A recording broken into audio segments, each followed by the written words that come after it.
恭敬大德生定，为之发挥及一切众生，请转妙法轮，教导我们如何争夺时，立刻得乐，速证无生。Will the Sangha passion for the sake of this assembly, all living beings, please turn the wonderful Dharma wheel to teach us how to live suffering and attain bliss, and attain birth and death, and realize non-birth. Namo tassa bhagavato arahato samma sambuddhassa. Homage to the blessed, noble, and perfectly enlightened one. Namo saranto sucheto ye alahati sanmiao sanputo che. Wu shang shen shen wei miao fa. 百千万劫难遭遇，我今见闻得受持，愿解如来真实义。Supreme and wondrous Dharma, subtle and profound, rarely is encountered, even in a billion eons. But now we see and hear it, and accept it reverently. May we truly understand the Buddha's actual meaning. Hello everyone, welcome to the 19th class on the Medicine Master Buddha. We're going to recite Medicine Master Buddha's name. I'm going to attempt the tune again, and hopefully this time I can get it. I can be more more pleased with my result. Let me try to remember the tune. Okay. Namo, quelling disasters, lengthening life, medicine master, Buddha. Namo, quelling disasters, lengthening life, medicine master, Buddha. Namo, quelling disasters, lengthening life, medicine master, Buddha. Namo, quelling disasters, lengthening life, medicine master, Buddha.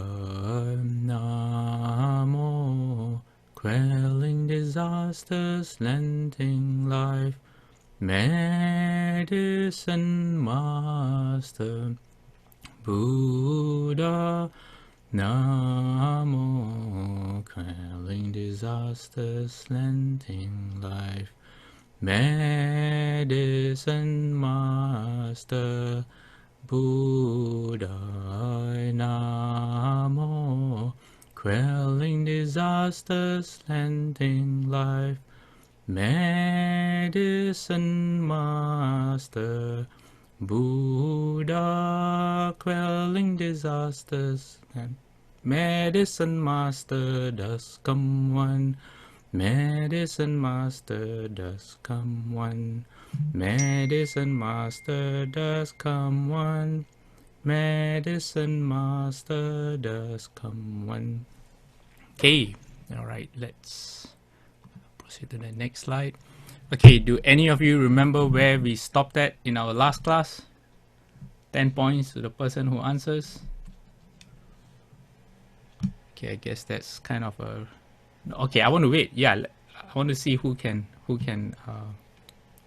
remember. Anyone? Where did we stop? No? Yes? Okay. How a bodhisattva holds the precepts. Yes, that's true. This is part of...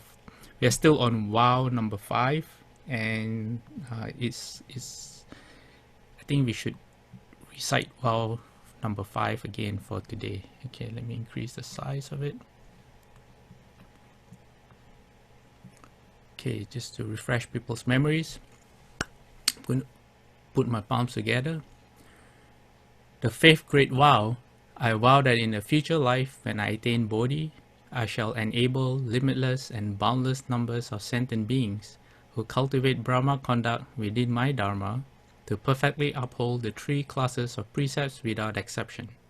Should there be any violation, upon hearing my name, they will regain their purity and not fall into the evil destinies.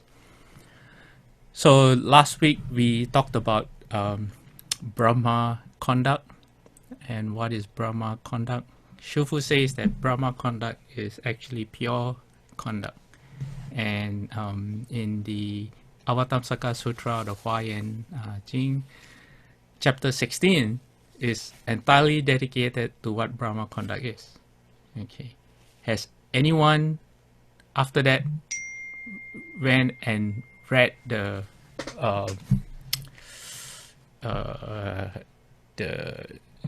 Avatamsaka Sutra? Anybody who investigated by themselves?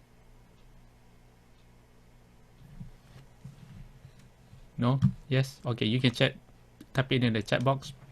Okay, when I was reading chapter 16, it was a bit frustrating because Brahma conduct by its very nature is pure. So it goes beyond duality, which means that you can't really explain. You can't explain directly what Brahma conduct is. So chapter 16 talks about what Brahma conduct isn't. Okay, so then what I had to do was I had an idea. There's a shastra by Nagarjuna Bodhisattva, and in that shastra he talks about the 6 perfections as practiced by bodhisattvas. We have an English translation it's translated, I think, from the Chinese by Bhikshu Hengshou. Dharma Master Hengshou, he publishes it not under BTTS, but under he has his own publishing company called Kalavinka Press.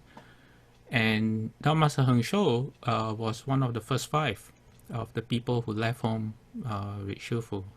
And that includes Chefasher.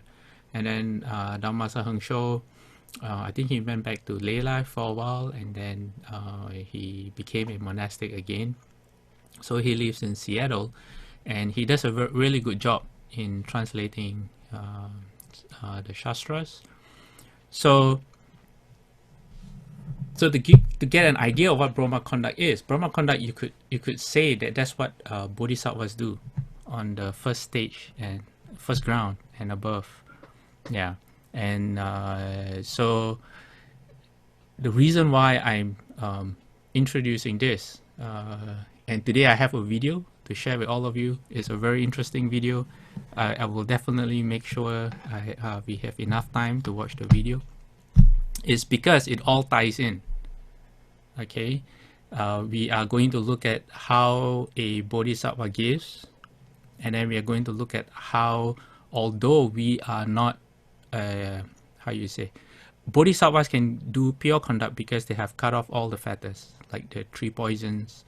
But how can we, as regular human beings who are not sages yet, how can we come close, or how can we emulate how a bodhisattva gives? So how can we try to cultivate Brahma conduct? Okay, because if we do try to cultivate Brahma conduct, then Medicine Master Buddha will always support your vows. Okay, all right. So how does a bodhisattva give? All right, I'm going to reduce this so it's not on screen anymore. Okay, well, when a bodhisattva gives, in giving there are 3 essential components of any act of giving. What are the 3? There is the giver, okay, there is the receiver or the recipient. So there's the person who gives, and then there's the person who receives, and then there's that object that's been given, that is transferred. Okay, it just came to my mind when I used to study business law, And business law says that the contract is fulfilled when the goods or services has exchanged hands. So even in business law, there's a giver, a receiver, and the object under the contract. It can be goods, it can be services. Okay, so when a bodhisattva gives, and this is really important, to the bodhisattva, the giver, which is himself or herself, the receiver, and the object are all empty. Okay, that's how a bodhisattva gives. That means he doesn't attach at all to the object, and after he gives, there's no dwelling on the whole act of giving. Okay, and we'll come to that more. The bodhisattva gives for the sake of all living beings. That means in his heart, when he gives, if he were to transfer the act of giving before he even gives, his intention is to benefit all living beings. And then pure giving is also characterized by non-outflows, which is what bodhisattvas on the first ground and above have. They are unconditioned, they are not perceivable, and they're beyond opposites, which means that it's beyond duality. That's why it's really hard to explain brahma conduct. Yeah.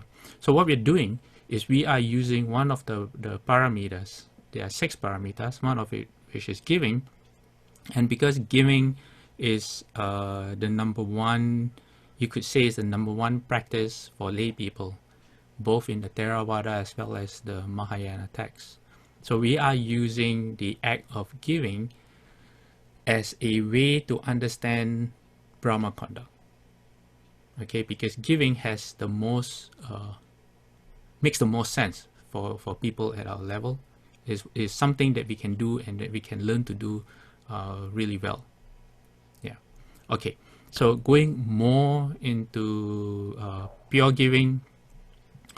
In pure giving, there's a wholesome intention. That means your intent, the reason why you give is very wholesome, and that's important because you are generating karma by the act of giving. Okay, so in your giving of, say, verbal and physical actions, your mind is very sincere. You want to give to help living beings. Another form of pure giving is giving for the sake of the path. What we do when we do Pure Land practice, for example, we recite the Buddha's name and then we dedicate them, transfer the merit and virtue to the Pure Land.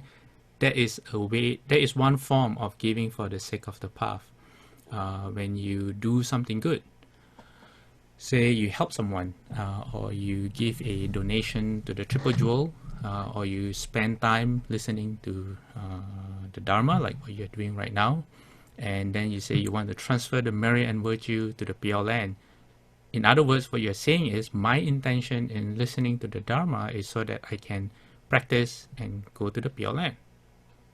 So that is a form of giving for the sake of the path. All right. And what else? You give out of reverence or sympathy.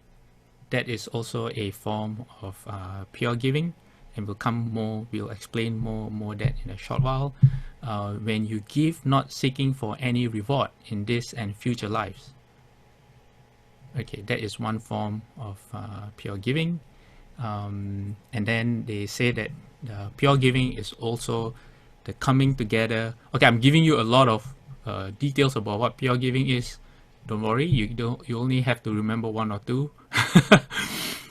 But it all come in, it will all tie in at the end of the class. Okay, and then it'll start to really make sense. Okay, another way of looking at pure giving, it says that pure giving is the coming together of 3 things. What are the 3 things?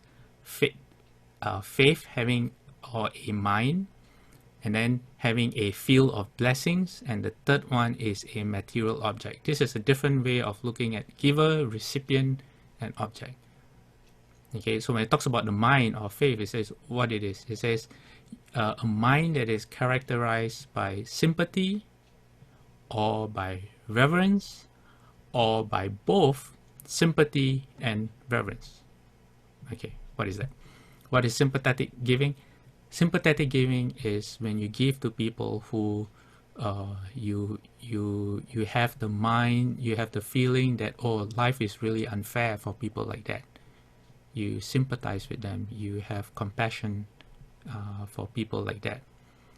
So out of a desire to help them out from their suffering, you you help them. So that's called sympathetic giving. Okay, what is giving by reverence? Giving by reverence is giving to people who mean a lot to you, people who you really respect. For example, in the text it says Buddhas, Bodhisattvas, the Triple Jewel. That's reverential giving. Okay, so when you give, your heart is very respectful. And then the third one is both sympathetic and reverence. Okay, what is this?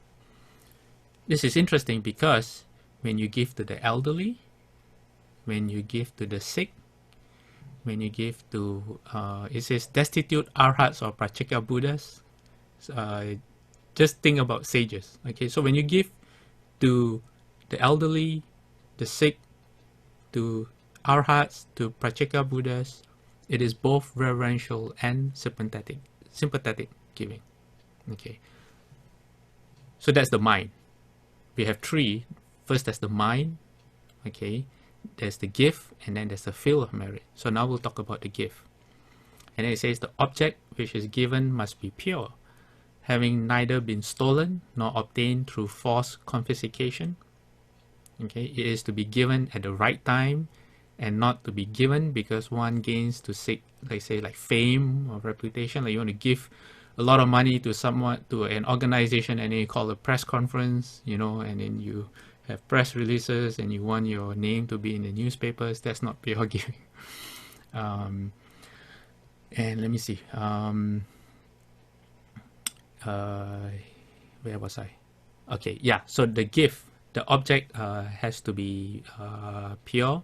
So you're not, first it has to be obtained through pure means, and then secondly, you're not giving to seek fame, profit, or you want any kind of reward to come back from that. Okay, and then the third one, the field of merit. It says, the text says there's two types of fields of merit. One is a compassion-based field of merit, and the other one is reverence-based field of merit. What does that mean? He says compassion is when your giving is able to inspire the arising of a sympathetic mind. That means that when through your giving you are able to inspire others to feel like they too need to help people around them. You inspire them. And then the other form is to inspire the arising of a reverential mind.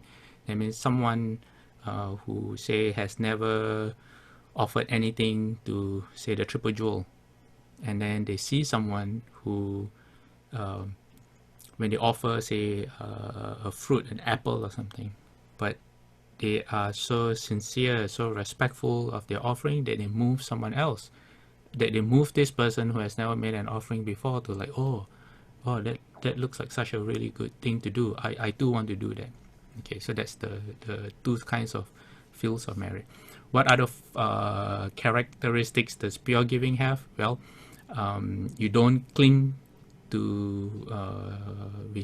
It says his mind has nothing to which it clings with fondness. So you don't like how you say, you're not discriminating that you like the person or the object.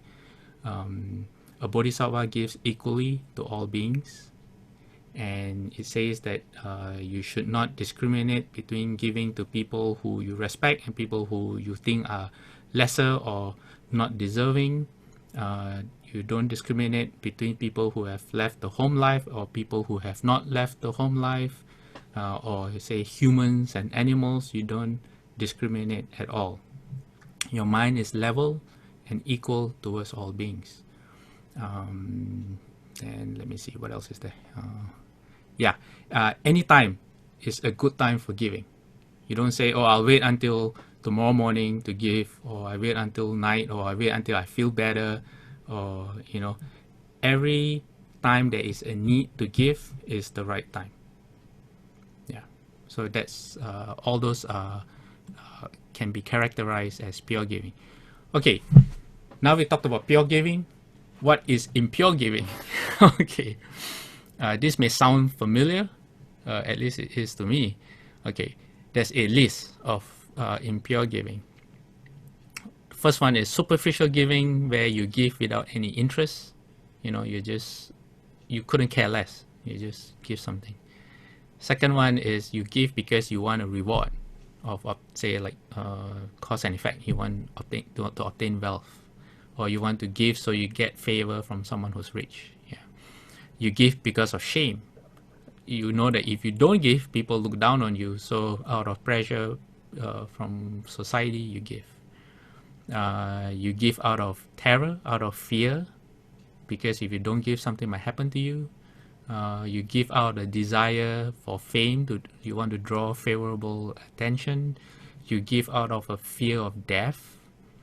You give out with the intention of you want to get into someone's good graces.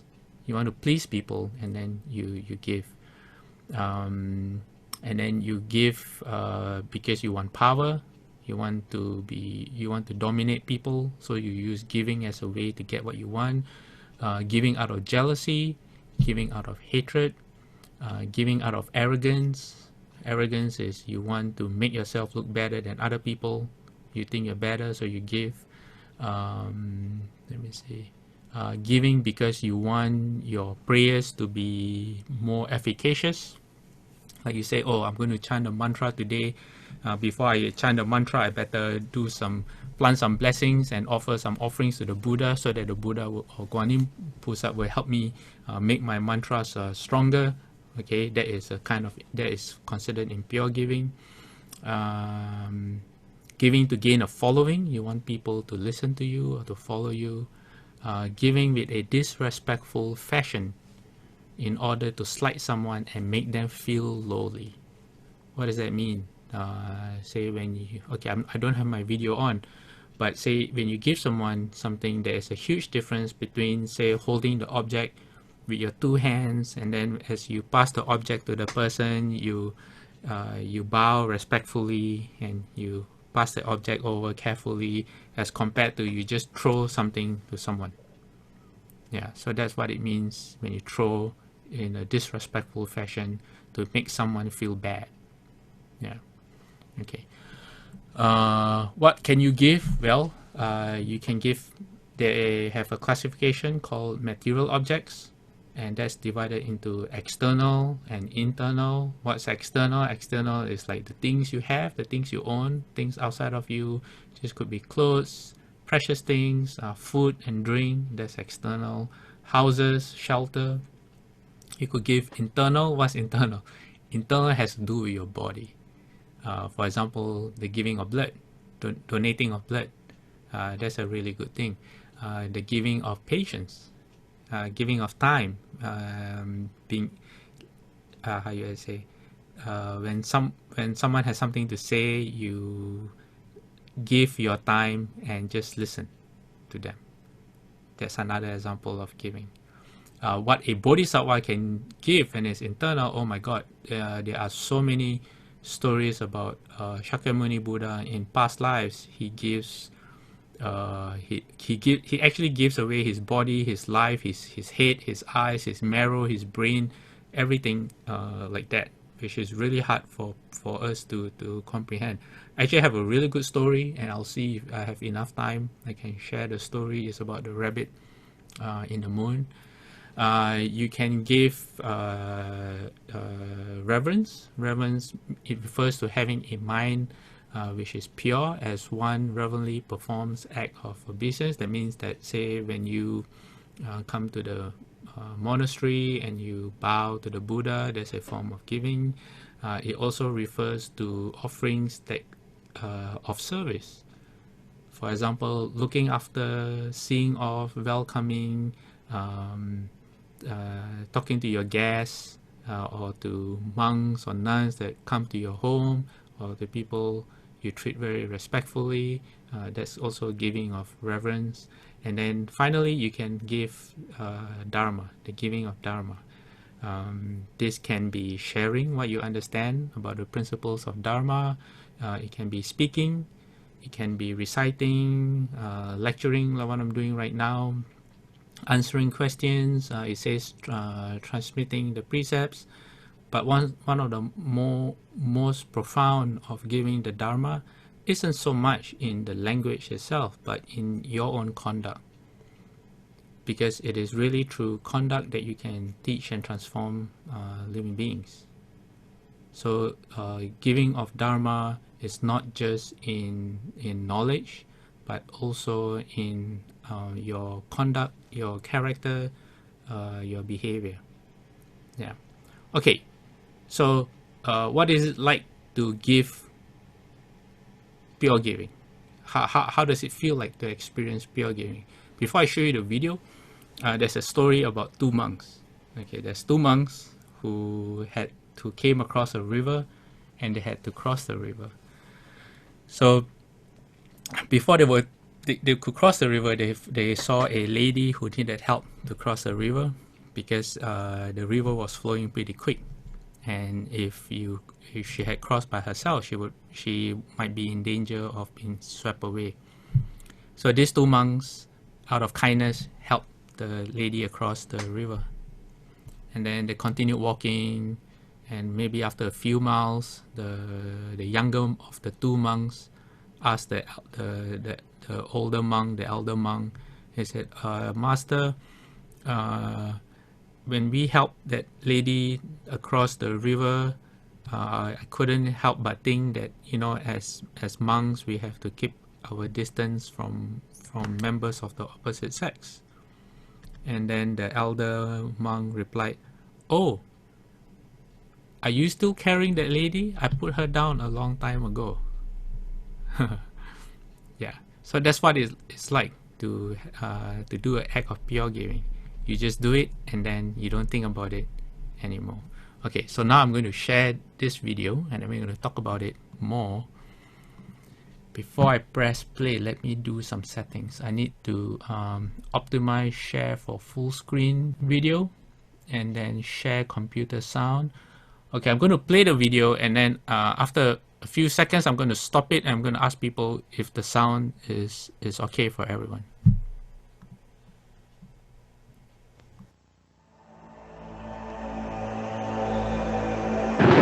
I was talking on the phone. The lightning came down the phone line, entered my neck. It went through my spine, threw me up in the air. And there was this slight buzzing at the ear, and I felt myself pop out of the body.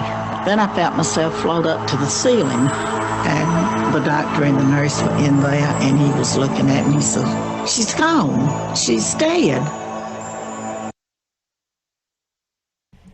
Okay, how was the sound like? Is it clear enough, and is it loud enough? Okay, good. Okay. Yes, it is loud enough. Okay. Okay, Melinda is asking why the meeting said we'll start with 3 steps, 1 bow. Melinda, can you clarify that? I'm not sure I understand. So on the date when we on the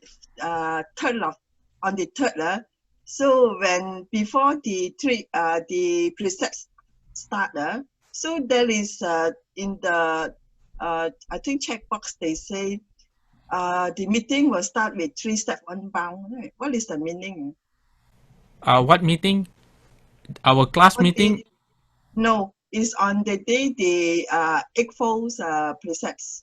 Oh, I think JinHe Shi and JinHuan Shi, they do a short 3 steps, 1 bow every morning. Maybe they're referring to that. Yeah, I'm not sure. Yeah, I can try to find out more. You can send me this question offline. I mean, we don't have to discuss it here.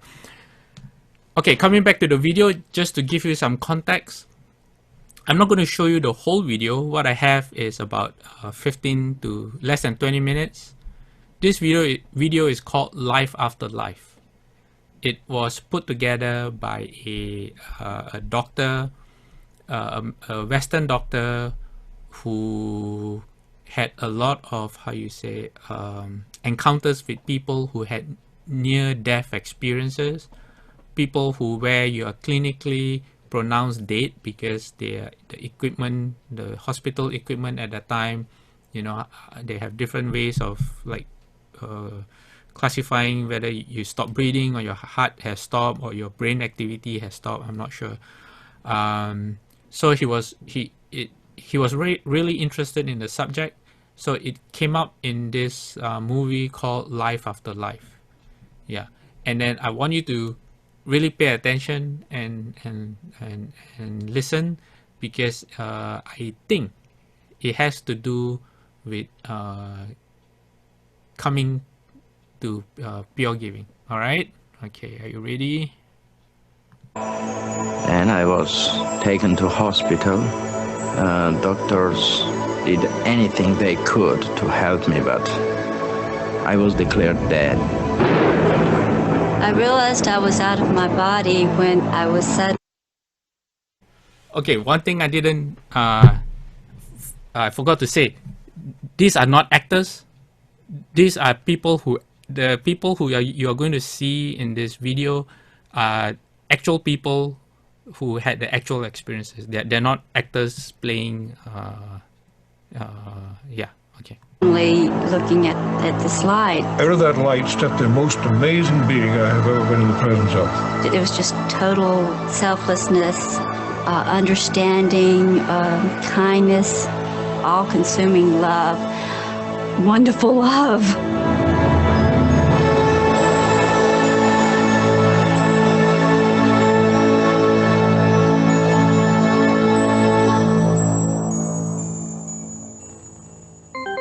You know that you are this. At Disney World, they have this Kodak ride where you sit in this seat and you go, there's this movie that surrounds you, and it makes you feel like you're a part of the action, and you can even get butterflies when there's a big drop or something. So it was around me in a form to where it was like I was participating. But it was participating in the mind or in thought, but it just seemed like a lifetime of pain happened in just a short period of time. If I had a panoramic view of my life, every feeling, every thought, every action, every deed, all at the same time. The same time. And as it started happening, I began to see how I affected the person that I had the encounter with, or the experience, whether it be me personally or whether it be someone else, and then how they were affected, how it was one step removed from us and how they were affected. And believe me, there is nothing hidden in your life. If you imagine this panorama of your life as like a still pond, and each action in your life is like a pebble which you flip into that pond. Mm-hmm. At the point where that pebble impacts on the surface, you see ripples going out. Right. But he said that as these ripples in this panorama impinge on others, yep, then you can see the secondary effects going off from those people in the form of ripples. I see. So I think it illustrates how tied in we all are to one another in this life, how profoundly our actions and our feelings affect others. And of course, in this life review, we're made aware of that in a very profound way. Yeah. And people say, too, that it's not the events in your life that you would necessarily expect which get reviewed. It's not the big accomplishments, but rather the simple acts of kindness, often things that you would even have forgotten. You will see the things that you did out of your heart, helping an old woman, picking a kid up, helping someone, an action that you take, uncalculated, unthought, just out of goodness of your heart. These things herald through the universe, not your great accomplishments, not what you achieve or what you think has value. The little things have value. And what I had always thought was important and nice things I had done, they didn't even count for anything. It's the little unknown things that you do for one another. And love there is always helping to give others love and helping hand along the way, and at the same time you're benefiting because you're receiving also. And the question was, what have you done with your life to show me? Well, I'm looking around this panoramic view, and I'm hoping that you'll notice some good things, and of course I'm trying to pick the best thing and hoping you won't see some rather embarrassing things that happened to me as a teenager. And I thought, well, I was an Eagle Scout. Immediately came back that glorified you. Again, the answer the second time, what have you done with your life? But this time the emphasis was on to show me. But I understood what he was saying. He was asking me, had I learned to love my fellow human beings the way that he totally accepted and loved me? And when you look at it from a place to review and to be critical of yourself, not to be judged, to be condemned. There is no condemnation in it. There is none. There is nothing but, hey, look at yourself. Look who you really are. And look what you've done. And then give it a value in the eyes of God. The death experience gives you a value of what that love is. That you are so deeply loved and that you yourself so deeply love. You begin to sense a part of yourself greater and far more magnificent than you ever give yourself credit for. Frequently, too, people tell us that this being is also interested in the knowledge that they've acquired in this life.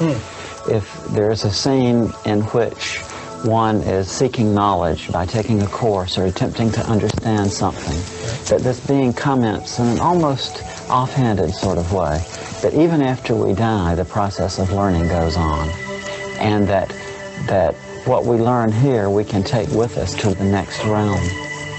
People say that love primarily, and then in a secondary, almost grace note sort of way, that it seems to be the knowledge and the understanding we acquire. How interesting. After a time in this light, all of these people have to pay a return trip back. And it's very interesting that when they do, after having been in the presence of this being of love and light for a while, they literally don't want to come back. They resist the attempts very often made to send them back. I never wanted to come back. I wouldn't have traded, and I would not trade today. For the few moments that I got to spend on the other side, I wouldn't trade 20 of these lives. And when I had to come back, I came back dragging, kicking, and scratching because I didn't want to. And I'm told then, are you ready to go back? No, I want to go on to the City of Light. No, don't you want to go back? And I could hear my daughter and look back and see her and my husband. They were saying, Vi, don't go. Come back to us. Mama, I need you. Mom, come back. And they asked me again, are you ready to go? I said, no, but it seems that my daughter needs me, so I must go back. I really had no reason to go back except that I can remember my mother. And I know that I'd put her through a lot. I was a very accident-prone kid. And she used to say, if you ever die before I do, I'll never forgive you. My mother was so adamant about me not dying before she did. I think that's what first came into my mind. We are alive because of love. And this was what brought me back, which, to be honest, I didn't want to come back. But this love brought me back. Love of that people who wanted me back. Other times they say that they're given a choice, that they're told that they can either go on with the experience that they're having then, or else they can return to the life they've been leading. She said you can stay here or you can or go back. If you stay, you're going to have to go through everything that brought you to this point. And at the same time, I was seeing the things that had brought me to that point, the things in my life that were painful. There were other things, but somehow the things that had been painful were the things that made the biggest impact. And I knew that I didn't want to go through that again. So there is no way to escape that if you try to kill yourself and you succeed, somehow you're going to have to go back and live the life from the beginning and go through everything that was painful in your life and then have to go from the point where you killed yourself also. So you're not escaping. And people will say to me, they say, well, Daniel, what about hell? I'll say, well, they didn't bring it up, and I darn sure didn't. Because maybe they might have checked and said, hey, Daniel, you're on this wrong list, you're supposed to be somewhere else. They also want to know about hell. Is it a fiery, burning place? Well, what I found to be hell was separation from God. This is a total hell. Darkness, where I was first. This is the same as somebody told you, the separation from light, from love, from God, from infinity. Of course, this is hell. That's why suicide was condemned by all religions. That's why they are telling that you will go to hell. It means you will go to nowhere. And nowhere does not exist. It means you will go somewhere on opposite than goodness.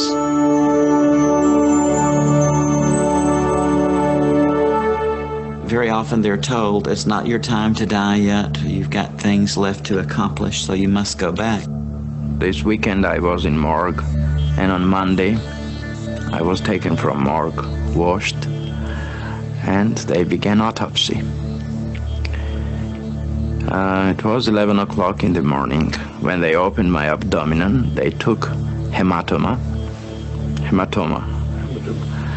and they began this T kind autopsy, and some great power took me with neck, I think that part I can explain, and pushed me down. And I saw this movement down, and then I felt my headache, and I opened eyes. And this was coming back to my body. The next thing that I knew, I was floating over my body in the emergency room, and they were working on me. Then they stopped working on me. They put a sheet over me. They filled out a piece of paper, and they rolled me in a room. And I was lying in that room, and I was hovering above myself, watching myself. Then I heard what appeared to be an elevator door open, and these two guys came in, and they were getting ready to take me someplace. I later found out that that was probably the morgue. Then at that exact moment, I was inside a body again. It was on fire. It was in pain. I could not move. So I started blowing the sheet. And they jerked the sheet off, pushed me back into the emergency room, worked on me and stabilized me. And in the course of the next 7 days, I was completely paralyzed. That it's so touching to me that in the closing moments of their life, that so many people come back reporting that what was most important to them at this time was love, the question of how they had loved their fellow human beings. It had a lot of effects and change in my life. It's made me a more understanding person of others. I know I don't have the right to take my life. I didn't want to return, and I would love to go back. Someday I will. And then I hopefully can stay and not have to come back and try again. But I know I cannot take my life and go there. Things would not work out right. But I think I'm a better person by watching for the needs of others and not being always selfish. Oh, I'm still selfish. I'm still a human. But it has changed my way of thinking. How to love other people and how to forgive, and to put yourself in the place of other people in order to understand them. And that's something that you have to do in order to love people and in order to love yourself. Because if you hold grudges and you, it hurts you and it hurts the other people, and it's a barrier to love if you can't forgive. You don't necessarily have to forget when people hurt you, but you have to understand them and forgive them. And I think that is the most important thing about love that I've learned, and how to look at how we're alike rather than how we're different. This is the main message which I brought back, that love is what cannot be changed. This is everlasting. And love is with life always together. Love, what keeps this world alive. Love as an eternity. Love as a basic of humankind. And we are alive because of love. I think the most important point about the death experience is that it is orderly. And the fact that small children, all the way to grown people, have similar experiences. And if people could understand that if they would pay more attention to each other and to care and have faith and hope in each other, we could also begin to believe and have faith and hope in the true nature of the love of God. And not God in a religious value, but God in a spiritual value. That through love all things are truly possible. And also they tell us that their fear of death is totally gone after this, that they have no more fear of death whatsoever. I saw life as a infinite life, infinite light, as a everlasting being. We cannot die because we are already created to live forever.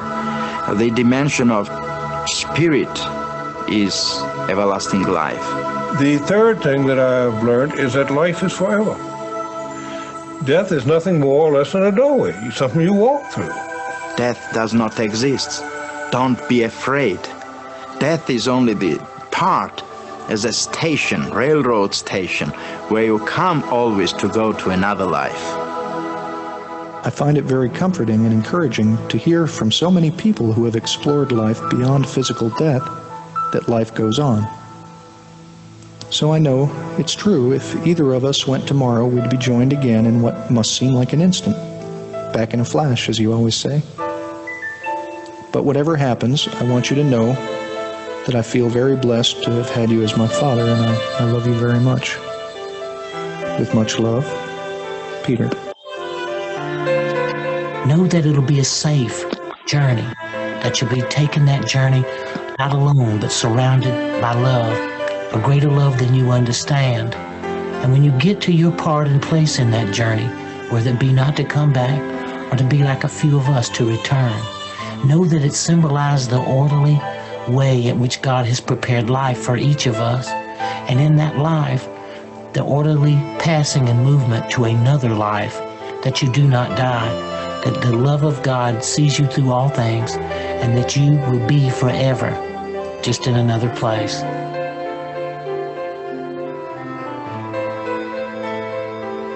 It was about 3 weeks later when we got the phone call.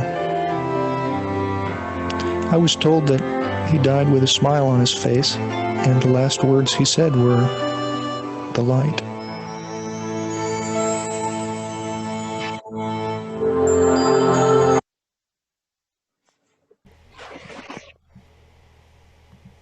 Okay. Did you all get that part about first, you all have anything to say, you can type it into the chat box. Any reflections or thoughts? Saha, your mic is unmuted. Do you have something you want to say?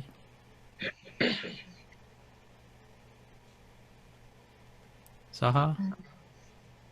Hi, Dharma Master. Yes.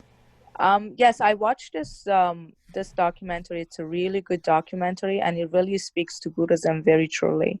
It talks about life and death and how it is true.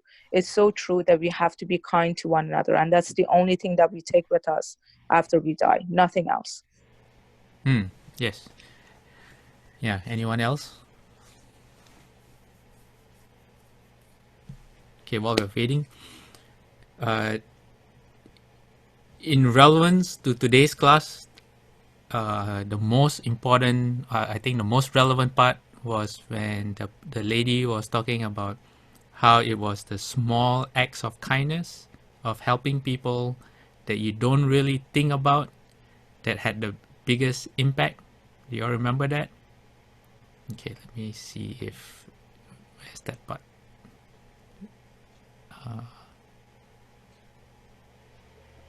Is it here? Okay. Hold on, let me adjust share computer sound. Okay. time you're benefiting because you're receiving also. And the question was, what have you done with your life? Best thing, and hope me tell. Look who you really are. Experience gives you a value. In the knowledge that they've acquired, and actions and our feelings affect others. And of course, in this life review, we're made aware of that in a very profound way.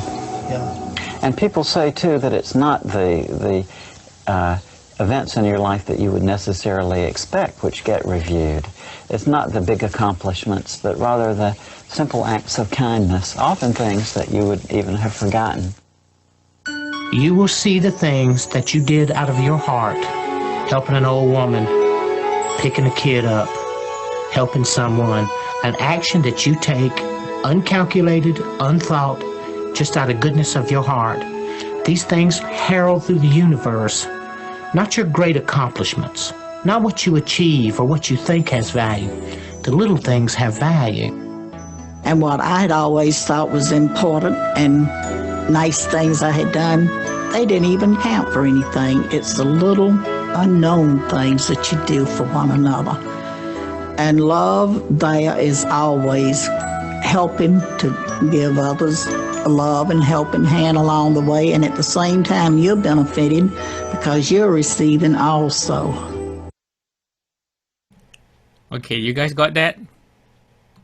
The things that you think are really great things because you sacrifice a lot to help people and all that really don't mean a lot. Why?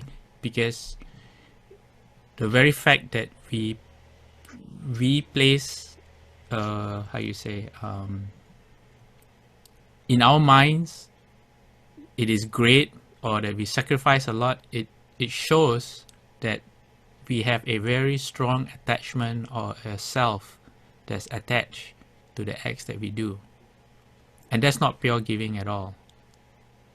So how do we try to get to pure giving? Because it seems as if from this video, it is things that you do spontaneously. It says uncalculated, out of the goodness of your heart, and after that you forget. It doesn't dwell. You don't get attached to it. It doesn't dwell. How do we get to do that? So this is where the importance of the vows come in. Vows and precepts, we have to understand how they work.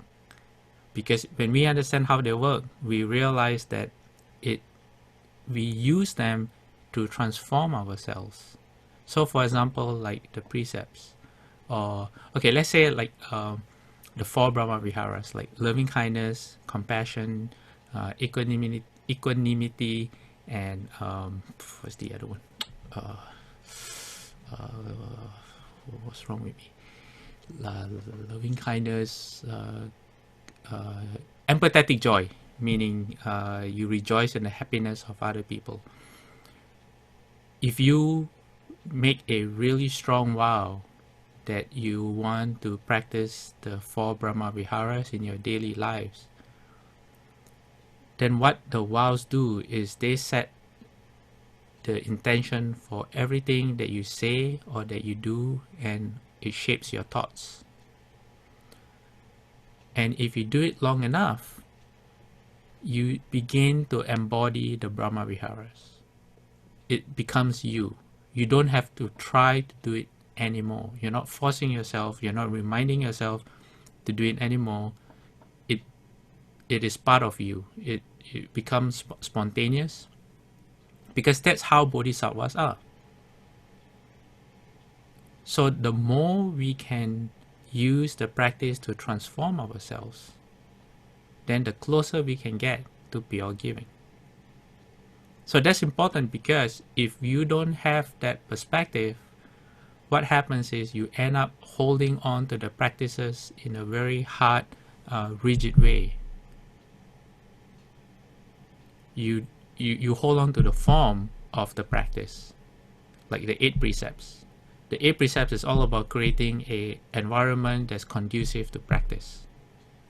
So when you hold the 8 precepts, you actually need to practice. But people who don't get that point, they hold the 8 precepts really strictly, or they really cut off all entertainment, and they're very how you say, tense, you know, when they do it. They're really strict. After lunch, they only drink water. They're very, very careful, but they don't practice, because to them it's all about holding the 8 precepts. They don't go beyond. They don't understand the spirit of the precepts. So the same goes for vows. When we make vows, we have to make a vow that is transformative. So you can make far-reaching vows, but at the same time, you also make vows that that can make a difference in your daily lives, that over time help you change. So that's why, like precepts, when you, in the beginning, when you start to hold the precepts, it might be difficult. As anyone who tries to become a vegetarian but who loves to eat meat will find out that over time, through more understanding, through a change of perspective, it becomes more and more natural, say, to be a vegetarian, to the point that someone puts something in front of you, you no longer see it as your old favorite dish, which is full of flavor and taste or whatever, but all you see is, oh, this poor animal had to lose its life for this dish to happen, and from there you have a compassionate wish that may all living beings stop harming other living beings. And those are spontaneous. You don't have to analyze those kind of feelings or those kind of thoughts, because they come spontaneously. So Brahma conduct or pure conduct, how do we, people who are still under the 3 poisons of greed, anger, ignorance, how do we try to practice Brahma conduct? Well, by slowly transforming ourselves. So acts of generosity, acts of kindness, acts of goodness come without, how would I say, they come naturally. Okay, we are out of time now. Let me look at the chat box. Okay. Yes, Sharon says that some people are naturally giving. It is their inherent nature. No, it is actually their habit. You plant habits like this. So people who are by nature very generous, it is because of the karmic seeds that they have planted before that result in them being spontaneously or naturally generous in this life. So for ourselves, that's why we try to emulate the Buddha, because the Buddha encompasses all these wholesome, positive qualities. So by planting good seeds right now, the first good seed that you plant will actually perfume and influence all the decisions that you make from now on. So the more that we do, not just in our next lives, but in this life, we will begin to see the results. Okay, let me see who else. Gwen says the giver perceived this AOG acts of giving a small and insignificant difference attached to 3 aspects, and therefore the merit and virtue was vast. Yes. So imagine if you can do great acts of generosity and not get attached. Wouldn't that be even better? Right? So for us, it's the small acts that because we don't, it's precisely because we think they're small that we don't get attached to. And then we start to discriminate and we say, oh, I did something really good the other day, or I'm going to do something really good today. We get attached. But if we could be more like the Bodhisattvas, where we don't discriminate, then even, can you imagine the merit of and virtue of doing a great act and being able to do it pure, right? Okay, so that's why practice everything that we do in Buddhism, when you come to the monastery, when you join the ceremonies, when we make vows, when we hold the precepts, you always have to ask yourself, how am I being transformed by this practice? How, by doing this, is this making me change to be a better person? Oh, okay, so that's very important. Okay, now we will go back to, we will transfer the today's transfer of merit, dedication of merit. Going to invite everyone in putting palms together. May every living being, our minds as one and radiant with light, share the fruits of peace with hearts of goodness, luminous and bright. If people hear and see how hands and hearts can find in giving unity, may their minds awake to great compassion, wisdom, and to joy. May kindness find reward. May all who sorrow leave their grief and pain. May this boundless light dispel the darkness of their endless night. Because our hearts are one, this world of pain turns into paradise. May all become compassionate and wise. May all become compassionate and wise. Okay, thank you everyone for joining us